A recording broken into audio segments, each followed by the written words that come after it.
The origins of Whitefriars College in Donvale can be traced back to the late 1930s, but the establishment of Whitefriars was significantly driven by an enthusiastic young Carmelite, Father Frank Shortis. The Carmelites first came to Donvale in 1937. There was a house of studies for those preparing for the priesthood. At that stage there would have been no thought about future Carmelites working in education. Most would have been destined at that point to be working in parishes. We had a few of those around different parts of Australia and doing retreat work and mission work. In 1948, the Prior General of the Carmelite Order, Father Killian Lynch, visited the Donvale Monastery and, perhaps, sowed the seeds for the development of the future college. And speaking to the young students at the monastery, of whom I was one, he spoke about the need for higher education. They were his words. And he was thinking about tertiary education, people who would teach philosophy and theology and canon law and scripture. And some of us had already become very interested in the fact that Carmelites in the United States and in Ireland were running secondary schools, and they, in the yearbooks as they called them, the annual magazine, they looked so attractive. The work the Carmelites was doing seemed so good, and we raised that with him. He was inclined to divert our attention away to tertiary education, but the idea stayed with us, and I think the background to it was that there were so many young Australians looking for education.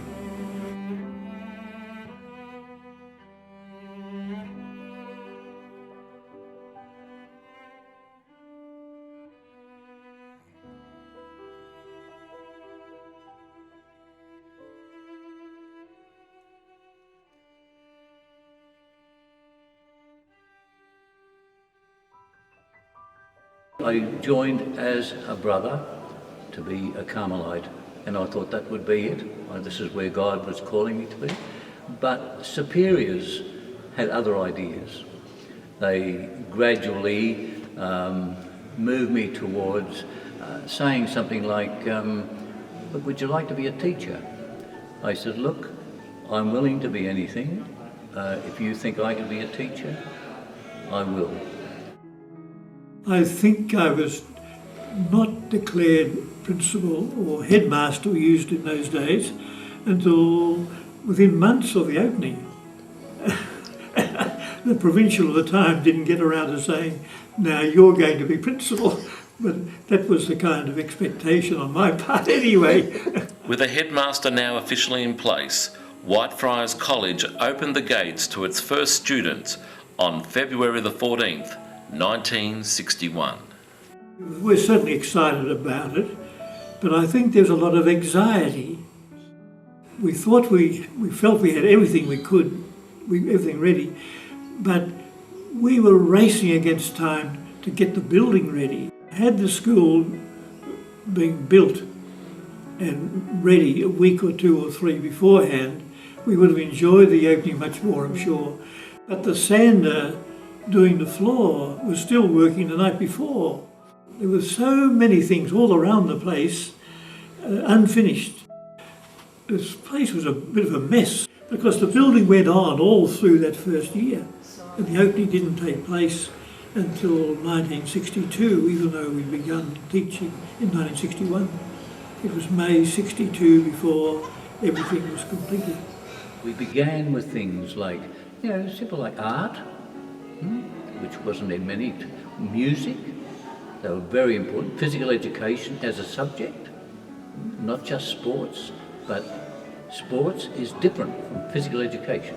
So we wanted to develop the person physically, strongly, academically and aesthetically. So we wanted all these things to be incorporated, but we had to do it quietly. We wanted the boys to choose whatever game they wanted, but we wanted to give them the ability to do it. So the apparatus we got there was, be able to leap and to pull yourself up, body weight on apparatus, and so it was all very simple. Crucial to the financial success of the new college was the support of the parents of those inaugural students. It's hard to say just how important the parents were at the start of the college. The parents themselves formed a parents' association in the very first months. We had the first president was a Joe Lazaro, Terry Kelly was the first secretary, Bill Graham the first treasurer, Pepe Lazaro, the wife of Joe, was very involved. Bridget Pettifor was the first lady vice president, because the ladies saw themselves meeting separately. Ultimately, they thought they'd get more achieved if they could get away from these men and all their discussions about future planning. They ran a whole lot of things to raise money in small ways. The fathers started working bees to build tennis courts and basketball courts. And the first ones were built where the Creative Arts building is now in the library. There was a sense of excitement, most certainly, about the whole project. Nearly every parent was enrolling a first child or a first boy, and pretty well every parent was in the process of getting a home started in distant suburbs. The parents themselves were, they were young and they were going through a period of establishing themselves really and their families. And we were involved in establishing a college which would go some way, we hope, to meet their needs.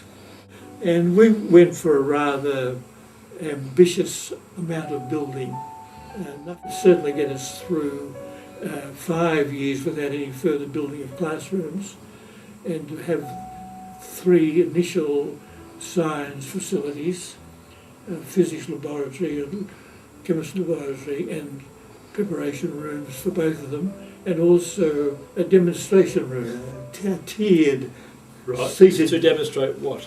Well, I suppose you'd say now you have to have maximum participation by students, but science was taught with a teacher at the front demonstrating. And because it was used for other purposes as well, it could be used for teaching history or whatever. But that was the idea. It was a bit of a novel idea to have a tiered room in a secondary school. We shocked a number of people by saying we think of an Asian language. Right. And Anthony Sherry, a Carmelite, was the one who was responsible really for introducing it into school. When you look back in the 60s, what do you think the school gave as a foundation to saying that the school was able to become distinctively Carmelite? But when you hear that word, what does it mean to you, and what are you hoping for within the boys when the word is used? Sometimes Carmelites themselves are not the best at articulating it.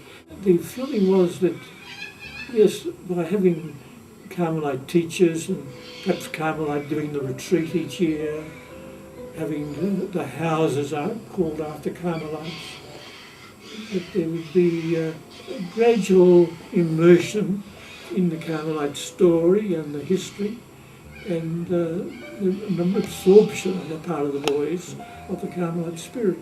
And I think that's the best way in the long run. I certainly am inspired by a lot of the things that have been going on over the decades since we started Whitefriars. And when I hear some of the things that go on, and then I meet some of the young men and women, and talk to them, I'm very impressed. When you walk down the driveway today, do you see the vision that you had for the college back in 1961? Yes, I think I can say yes to that. Yeah. I think it's doing the kind of thing we hoped it would do. It's educating a substantial number of young men at a significant time in their lives, Yeah. and giving them a good experience of learning.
It's great to be with you as we celebrate 60 years of Catholic Carmelite education here in Donvale at Whitefriars College.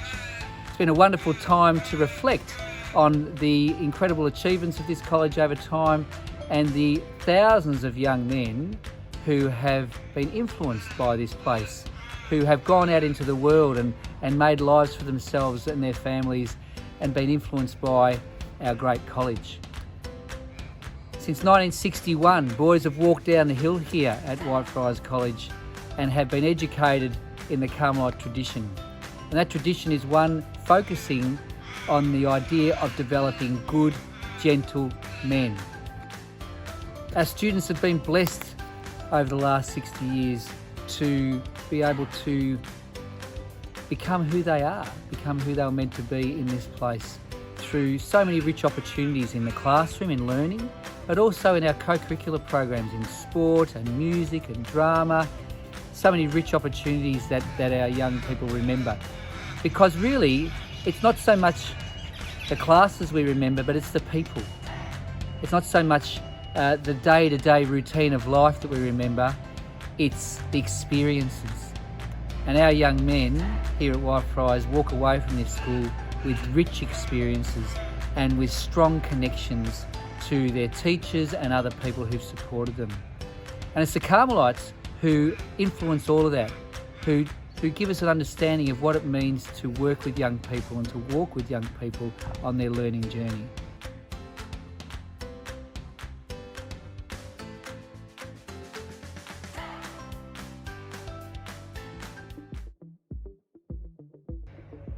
So it's wonderful again to say happy 60th anniversary to Whitefriars College.